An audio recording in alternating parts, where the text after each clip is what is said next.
So, as I mentioned, it was kind of a risk to incorporate the quizzes into the class. And I noticed immediately on the surveys that people were commenting on the quizzes. And I assumed that people would maybe have a problem with it or think, I haven't taken quizzes in other classes in my graduate studies. But the quiz comments were overwhelmingly positive.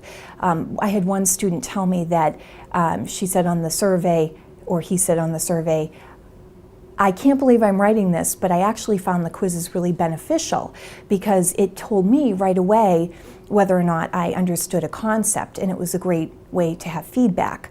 Also, students had communicated to me separately by email that they appreciated the opportunity to demonstrate that they were doing the readings.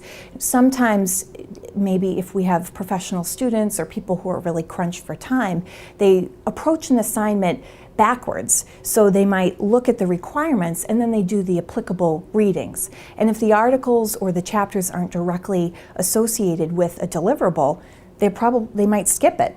So by having these quizzes, it not only encourages the students to actually perform the reading, but it rewards them for doing so. So beyond just making sure that they're getting the full comprehensive lesson that I'm trying to impart, it gives them that validation, which I think they have overwhelmingly given me the feedback that they really appreciate that opportunity to demonstrate their knowledge in that direct way.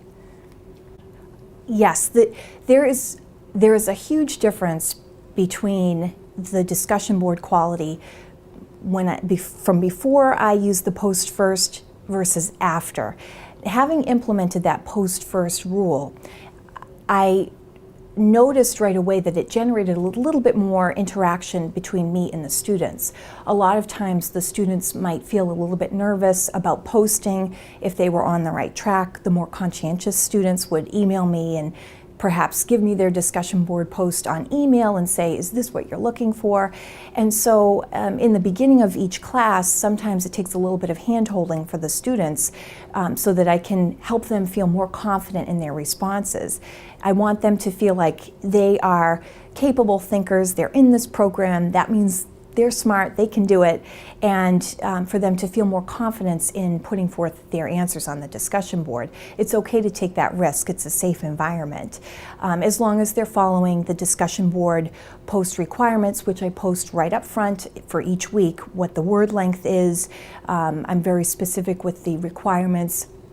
I try to be as specific as possible with the discussion board question so that they don't feel like they're going off on the wrong track. That's very important to people. They don't want to be embarrassed by having answered a question and spending so much time answering a question, then they post it and then they read their peers and find out that they're wrong. They don't want to be wrong. So I think that with the more conscientious students, they are a little bit more nervous about posting, and but for the most part, after the first couple of weeks of learning, that's the way it's done in this class. They really appreciate that. I also think that myself, when I was a graduate student, I remember being one of the first people every week to post responses to the discussion boards. And it used to kind of irritate me because I would put my discussion board post first, before this feature was even available years ago.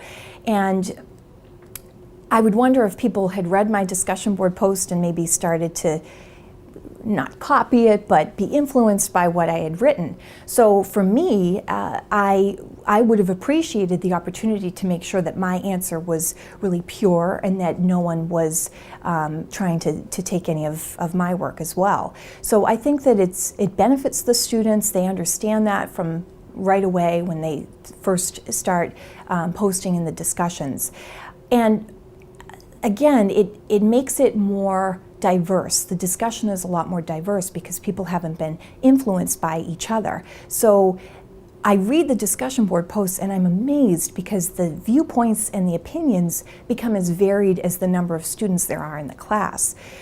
Before I implemented the post first rule, I found that it was kind of generic and maybe one or two people would think outside the box and give more creative answers. And now people are forced to give creative answers. So it's been a really positive experience and a positive adjustment that I've made in the class.